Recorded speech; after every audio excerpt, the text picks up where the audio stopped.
The doctor actually said Alzheimer's. That was our worst day. But I told him on that day that I would be with him every step of the way. But when the coronavirus pandemic hit, Mary Daniel would be one of the countless Americans who could not visit their loved ones because of lockdowns. But the days turned into weeks and the weeks turned into months. My fear was that I was not going to get back in time, that I was going to miss that window of opportunity where he knew me and knew our love and knew what our relationship was. Mary Daniel eventually got in as a dishwasher at her husband's facility, and her story gained nationwide attention. Discovering thousands of Americans in similar situations, she founded the group Caregivers for Compromise, because isolation kills too. And Florida Governor Ron DeSantis brought her into his task force to reopen long-term care facilities. It's real. I mean, when we say isolation kills too, we mean it. And it's a lonely, lonely death. This is American Thought Leaders, and I'm Jan Jekielek. Mary Daniel, so great to have you on American Thought Leaders. Thank you so much. So Mary, you have quite an incredible story to tell, a story related to, difficult illness within the family that's not coronavirus, right? And of course, but intertwined with coronavirus. Tell me your story. My husband, Steve, was diagnosed with Alzheimer's 8 years ago at the age of 59. And so it's been a very difficult road. 2 years ago, I decided to place him in a long-term care facility. He was incredibly social, was a orange juice salesman, and so sold Florida's natural orange juice for a living, and loved to travel and meet people, and that's why he was good at his job, is because he just always knew how to build relationships and make friends. So I made the most difficult decision that I've ever had to make, and that was to place him in a memory care center. The amazing thing is he thrived. He loved it there. He loved being free to roam instead of being locked up in the house. And he made all kinds of friends, not only there, the residents there, but the family members there and the staff there. And they gave him a seat at the front desk. He greeted everybody from family members to providers to the UPS man who came in every day. He hugged everybody and was doing very, very well. I would go visit him in the evening after work, and we would spend the evenings. I would change him and get him ready for bed, and we would just spend the evenings in bed watching TV. It was really a great way for us to end every single day together. And I went to see him on March the 11th, and they called me on March 12th and said, "You can't come back." So I immediately called the executive director of the facility and said, this isn't going to work for me. So what are we going to do? What can we do? Is there anything that we can do? Can I get a job? Can I volunteer? Can I bring a dog that we're raising for Canines for Warriors and let that be a therapy dog? Anything. I was desperate to get to him. And they said that we're going to wait. Let's wait and see. It's 15 days to slow the curve, and we're just getting started, and we all had no idea what we were getting ready to face. And so I agreed. But the days turned into weeks, and the weeks turned into months, and I realized that I had to do what I could to get back to him. I knew that the isolation was going to hurt him. With dementia patients, Alzheimer's patients specifically, the contact, the human contact, the hand holding, the back rubbing, me being with him was the most important part. I couldn't talk to him on the phone. I couldn't talk to him FaceTime. His language, his verbal skills are very limited. He talks, but I can't understand what he says, so there was no conversation that we could have. He would kiss the iPad because he didn't understand where was I and how that worked. We tried 2 window visits, and he cried the entire time. Just truly didn't understand, why are you not in here and why are you not with me? He had no knowledge, no cognitive idea of the virus. Didn't know what it was, didn't understand it, so didn't know what was going on. And I knew I had to get to him. When he was diagnosed, when the doctor actually said, Alzheimer's, you have Alzheimer's, that was our worst day. We went to my sisters and her husband, we cried, they cried with us. It was a bad day, but I told him on that day that I would be with him every step of the way, that I would hold his hand every day, and that I would be with him, and that he would never take one step without me, that I would be along every step of the way. And I wasn't doing that. I wasn't fulfilling that promise that I made to him, and that was incredibly difficult. So I started reaching out to Governor DeSantis, and I tagged him on Facebook and tagged him on Twitter and sent emails to him and anybody else I could think of. Put posts out there looking for anybody that knew him. Does anybody know his chief of staff? Does anybody know anybody in his office that I could get to? He needed to hear what I had to say. I just really, really felt that he needed to hear from somebody to say, this is bad. I said over and over again, there has to be a better way. This isn't working. I can see the you mean decline. like complete isolation, like that's not the answer. Correct. Right. There has to be a way. I knew the staff was going in there. I could see his nurse practitioner went in there one day for a visit when I was at the window. So she's in PPE, she's all dressed, she's doing all of these precautions. Why can't I do that? I would do anything. I gave them ideas. Let's do a clean room where you can sterilize it after everybody's gone, or whatever you want me to do, I'll do. And that's what I meant by there just has to be a better way than isolating them without any knowledge and knowing of when we were going to be able to get back. And so I became very vocal. I started copying all my emails to local reporters, and I had a couple who started picking up the story and started telling the story of the isolation. And that was helpful. It got the attention of the corporate office out of North Carolina of my husband's facility. And they called and said, completely out of the blue, called and said, we understand you want a job. And the truth is, it kind of surprised me. It had been a couple months since I had suggested it again, because they ignored me and I hadn't brought it up again. And I said, actually, yes, I would love a job. And they said, we have a part-time job available for you if you'd like it. And I said, I'll take it. And then I asked, what is it? And they said, it's a dishwasher. I kind of think they didn't think I was going to take it. I think it was a way for them to kind of keep me quiet about their facility, to be honest with you.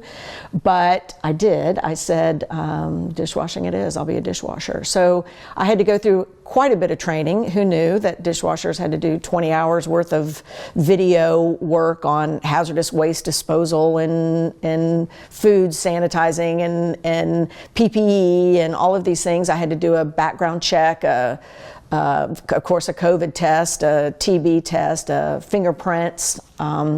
It was quite the ordeal, but I did all of those requirements and started my first shift on July the 3rd. My fear was that I was not going to get back in time, that I was going to miss that window of opportunity where he knew me and knew our love and knew what our relationship was.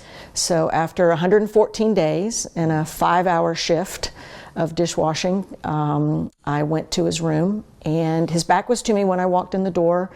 And when he heard the door open, he turned around, and the first thing he said was, Mary. So that was a huge relief. And from there, the story went viral. The news again picked up on the dishwasher story, and it went crazy viral. And that's how it got the attention of Governor DeSantis. And I finally got a call from his chief of staff, who said, I understand you want to talk to the governor, and we're going to arrange that. He's coming to Jacksonville, and he'd like to meet with you. So I met with him and the First Lady, who we were all very familiar here in Jacksonville as a former anchor on the local news here for many years. And they both listened to everything that I said. They were incredibly thoughtful, very concerned. Of course, I came very prepared. After we started the dishwashing and it got national attention, I started to realize that there were tens of thousands of people in Florida, hundreds of thousands of people across the United States who were in the same boat that I was. So you started getting emails or messages or phone calls from all people of a sudden all over the United States saying, we are watching what you're doing and we feel the same way. And I knew we have the same struggle. We don't know what to do. How do we get back to them? So I started the Facebook group, Caregivers for Compromise, and we have a national page that's now 14,000 members strong. And we started a page for every single state. So the pages have multiple purposes. The first one is to provide support for people that are experiencing this so that they know that they're not alone, that they can see what's happening with other people, and we have great compassion and understanding for each other. So it really serves a very important purpose there. It also serves as a place to advocate, especially our state groups. We are talking, each individual state has their own leadership. They have folks that have stepped up and are leading the way for that state and doing really big things, passing new laws, getting new orders, emergency orders like we did here in Florida, really making changes in states. And it has to be done on the state level. Unfortunately, it's a bit chaotic out there, and every state is doing something different.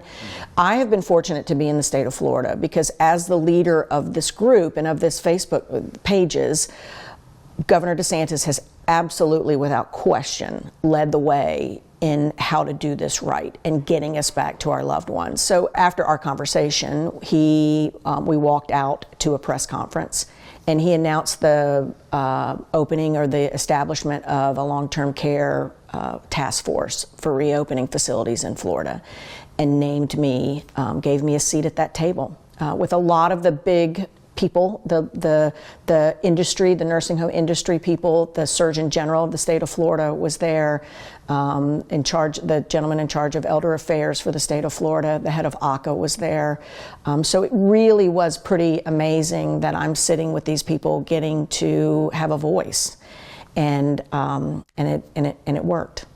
But at this point, you weren't just a voice for yourself anymore. Correct. I was not. I was with Steve. I was back with him, but that wasn't good enough. I knew that there were other people just like me. I knew that they were trying to get to them and they couldn't. Even in our own facility, being able to see the other residents there alone was motivation for me to get back. Why was I able to go in as a dishwasher and not as a wife? It just didn't make any sense to me when we were willing to do anything that they told us to do.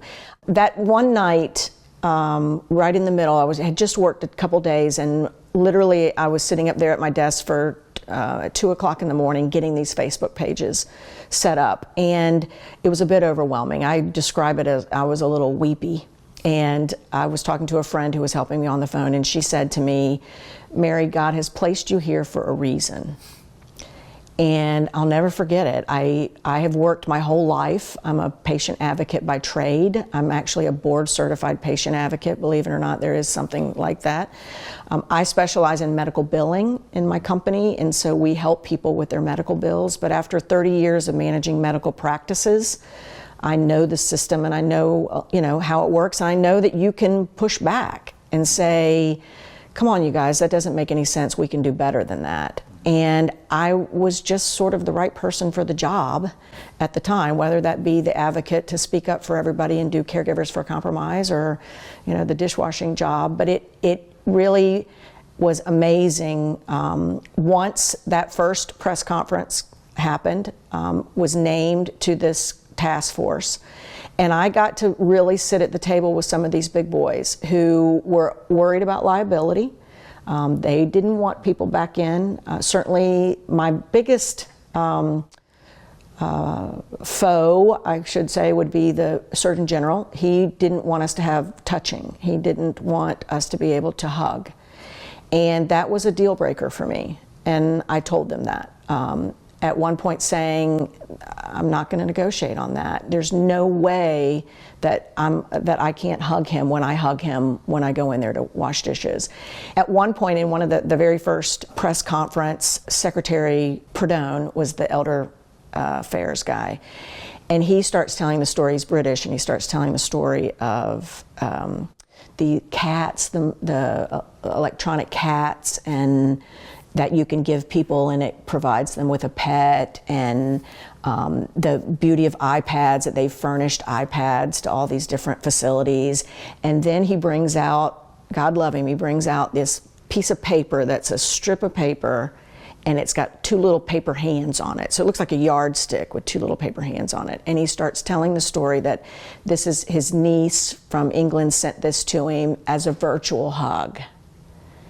And he finishes talking, and he's, and then it goes to the Alzheimer's Association woman. She talks, and it goes back to the governor, and I say, Governor, may I say something? Because I know that all of my Facebook group is watching this press conference, and they just saw that stuff with the cat in the iPad. And I said, may I say something? And he said, absolutely, or of course. And I said, I just want to be sure that everybody understands that I'm not here for a virtual hug. I'm here because we need a real hug. And while those things have their place in dementia care, I don't want any misunderstanding of what my role is here, and that is to get me back permanently, all of us back, with our loved ones, and we want to hug them and touch them. And that was huge in terms of our movement. I kind of set the tone of why I was there, but for everybody who was watching on Facebook Live, it was also a reinforcement that I'm going to speak to them the truth. I'm going to tell them the truth. I don't want a cat. I don't want a mechanical cat for him. I want me for him. He needs me. And the governor listened to that.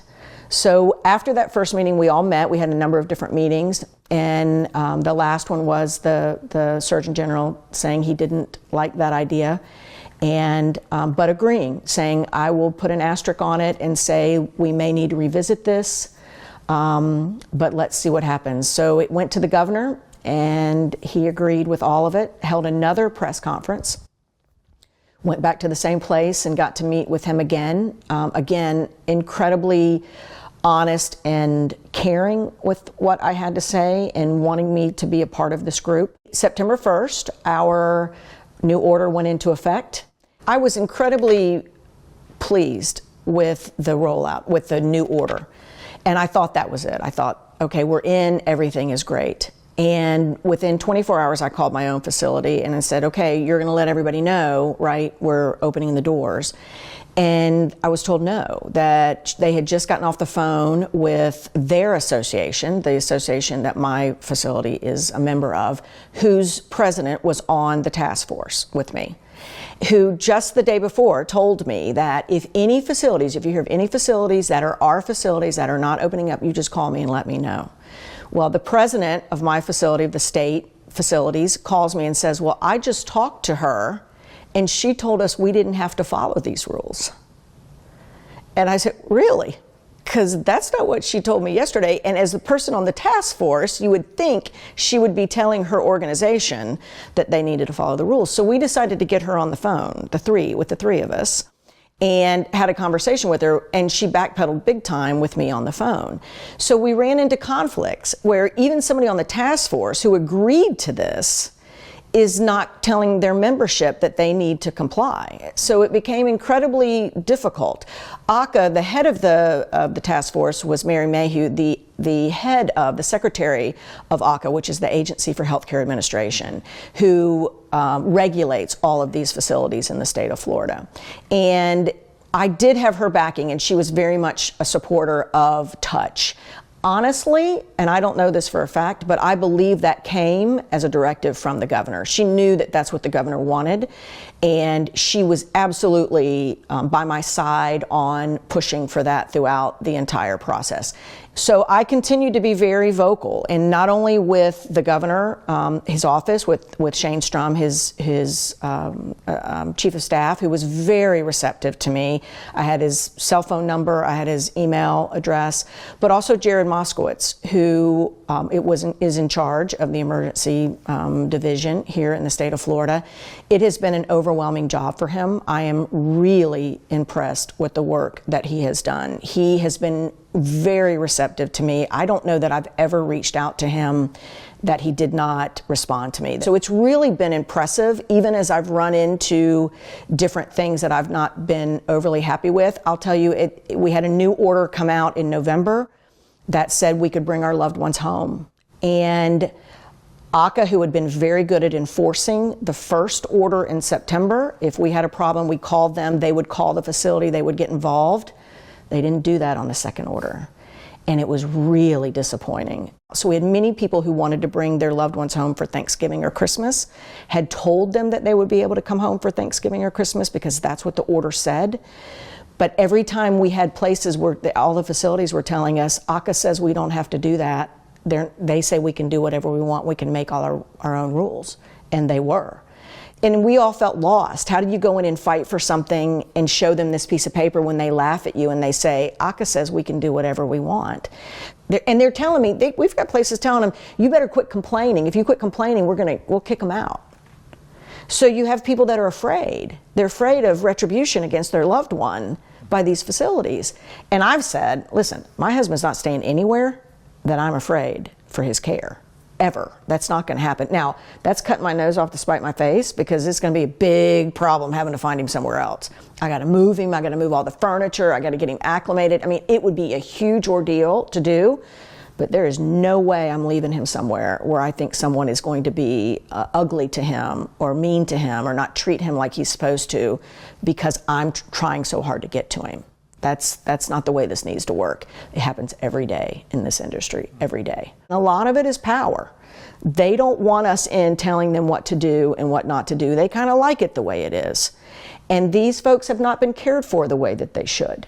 And so when we come in, they've got to get their ducks in a row. When I saw Steve after 114 days, I mean, there were light bulbs out in his room. His remote control was gone from his TV. When I took his shoes off to put him in bed, his toenails had not been cut in 114 days. This is a man who was meticulous about his appearance. I mean, we didn't dry his golf shirts, we hung them. And he has every shirt he's ever owned in that closet in there, because he took care of his things and his appearance with such great care. And I pulled his shoes off and I couldn't believe it. Now, is that neglect? No. I mean, he doesn't know. He doesn't realize it. I know, and I see it. What do you think that looks like after 300 days? You know, after a year, when these people haven't been in there? They need us in there to do these things that right now they're understaffed to do. What I've tried to tell my people, my folks, is that there's such uncertainty here that all we can do is fight for them. That's all we can do, is express our views, and certainly as a group we've been able to do that very, very effectively, because when this is over, and it's going to be over for all of us, Steve is going to die, everybody in these facilities, they're going to die. When it's over, did we do everything in our power to get back to them? And the answer for us is yes, and that's incredibly, it's just an incredible gift that we give ourselves. Never in my mind did I ever do this for me, but wow, when this is over, every single one of us can look back and say, we did everything in our power to get to them, to care for them, to boldly advocate for them. And the truth is, our work is not done. And we really believe that now that we are in, that the governor has lifted all orders, they're all gone. So we really getting back to normal in most places. Nursing homes, not so much. They're federally regulated because they take federal dollars. We had a meeting with all of our groups last night, a Zoom meeting where we are looking for federal legislation. Our fight is not over. We need consistency throughout the United States. We need an essential caregiver law that says if this happens again, that there is a designation that will be allowed to go in. Because here's the thing, as great as the plan was and as much as we hoped that it would work, it didn't work. Staff brought the virus into the facilities, and the majority of people that died in the state of Florida died in these facilities. It didn't work. Now, would it have been worse? I can't answer that question. But what I want us to do, certainly as a state and then as a country, is to learn the lesson that there has to be a better way. And that way is, Florida showed with an essential caregiver. That was our first order, was an essential caregiver designation, allowing one or two people to go in who follow the rules, who've been trained on PPE, who understand the value of hand washing and following these guidelines. And we've been safe. It's worked from our perspective. The governor's orders helped us get to them with zero uptick. We had no uptick in any residents getting the virus from family. It has continued to be simply the staff. Fascinating. And so this is actually a really important point to bring up. So there is, of course, to the older you get, you have comorbidities and so forth, the risk actually becomes significant. When you're younger, especially very young, very, very low risk to have any issues with the virus. Now, at the same time, though, and this is, presumably what you're advocating for, there's a risk in isolation. What are the considerations that you had to look at, to figure out that this is the right thing to do? We knew, if you've been with an Alzheimer's patient or a dementia patient, you know what touch does. I know how holding his hand calms him. I know when I go in to help him get a shower, how I can approach him to get him to do the things that he needs to do. Those are things that his wife knows how to do that the staff doesn't know how to do. Those are things that I have the patience to do that an overworked and underpaid staff does not have the patience to do. So we knew that the isolation was painful for them, was hurtful to them. And what we're seeing now is an actual diagnosis of failure to thrive. That is what you're seeing on death certificates now. It's the same diagnosis that they use for children who are abandoned or who have no family structure. You see it, my brother-in-law is a pediatrician and I ran his practice for 10 years. It's a diagnosis that you see in pediatrics, but it's also now becoming, and in fact, I follow news about the growing numbers of failure to thrive deaths in the elderly that are withering away. If they don't have someone to interact with them, and even more troublesome, obviously, are dementia patients who have to have the mind engaged. Without the mind engaged, the mind dies. It's true for all of us, but especially for someone who has a dying brain anyway. You have to keep that stimulated and you have to keep him engaged or else he just withers away. And that's exactly what we're seeing happen. We have people that were in beds that have not been moved and are literally can no longer move their limbs because they've been laying in bed in a fetal position for so long. The number of bed sores and the number of, they're just overworked. The staff is underworked. The turnover in this industry is unbelievable. And one of the things that has happened is it has really lifted the lid on what's happening in these facilities and what do we need to do to change it. Fairly uneducated workforce, underpaid, overworked. Most places are understaffed, especially right now. Everywhere is understaffed. So we need to look at this industry and we need to look at what's happening behind these closed doors. And families need to be in there. Again, in most states, we're just starting to get visitation back. Florida has been so far ahead of everybody. Again, with the governor leading the way in showing us how it can be done safely, it has been remarkable. There is absolutely no question, and I am on all 50 Facebook pages for our group. There's no question that Florida is way above, months above, 6 months above any other state in terms of what we've been allowed to do. And it's worked. It's been safe.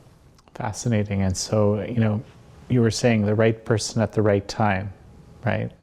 It's amazing how my actions, which could not be possible without the governor, has enabled literally hundreds of thousands of people to get in and be with their loved ones. I mean, literally, not only in Florida, but the people that have watched me, and I tell them all the time, I'm not special, I'm you. I'm just like you, you're just like me. I'm no different than you, and you're no different than me. This is boldly advocating for our loved one so that we can look back with no regrets. That's what this is, and you can do it too. And they have. All these people all over the United States have done that. In this conference call, our leader in New York had a press conference today with her representative who is introducing, I think it's HR 2114 today, that's an essential caregiver bill for the federal government to look at. Our New York person did that. And she did that because we are so reinforcing and so excited for each other and so motivating for each other that this is what I did in my state, what are you going to do in your state? And they're doing it. So it really has been unbelievable to see how other states have jockeyed off us and seen the work that I've done for them to be able to have the confidence to go and do the work themselves. Texas is exactly the same way. North Carolina, Alabama, Tennessee, Connecticut, Rhode Island, all over the United States. We have a big group in California. These people are working really, really hard. And I was able to give them a place to do that and to stay focused with it and get direction from the rest of us. That came from us showing the world how to do it, and other people are following suit. So I noticed that you had a traveling memorial of sorts. Can you tell me a little bit about this? We did. Florida had one, as well as many other states. It started in Texas last year.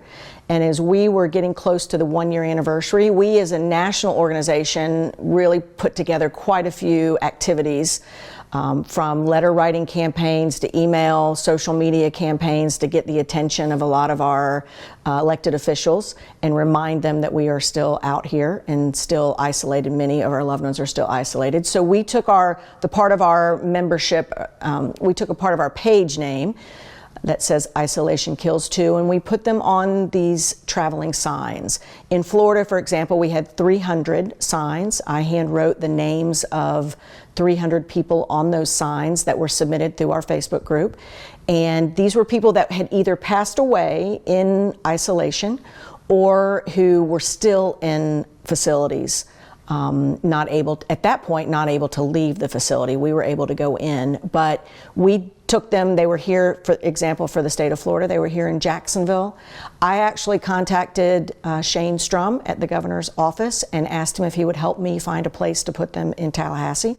And he connected me with the people to put them on the lawn of the Florida Capitol, which was really cool. So we went over there. They were out there for 3 days in front of the Capitol building, so everybody can see. And they were really just a reminder, a grim reminder of what our message has been, that we know that COVID kills. We certainly know that, and we know our family members are part of that vulnerable population. But we want the world to know that isolation kills too. And just frankly offer some perspective, because the focus on the COVID deaths is very, very, very, let's say, pronounced for a very long time. So this is very interesting. It's real. I mean, when we say isolation kills too, we mean it. And it's a lonely, lonely death for people who have died alone. There are facilities who are still not letting people come in when they know a patient is dying. There's no excuse for that. There's no way that makes any sense. When you know a patient is literally within their last hours and you will not allow family members to come in and be with them, there's something really wrong with this system. And we call that complicated grief, because it's very difficult for someone to come to terms with that as a loved one. If I had to stand outside a window and watch my husband die in a bed alone where I'm not able to get to him, it's hard to work through that. So isolation doesn't only affect folks with Alzheimer's. There's a whole bunch of different scenarios where isolation probably plays a pretty significant role in people's, general health and wellness. My father-in-law just passed away on February the 5th, and there's no question, he was 89 years old, and there's no question that him being confined to his home, he was a man who went to church every Wednesday and every Sunday for as long as I've known him, and I've known him since I was 12 years old. But he was also an older man who didn't have internet access. He never had a computer, didn't want a computer, and so he was truly isolated in his home. He lost church, he lost his church family.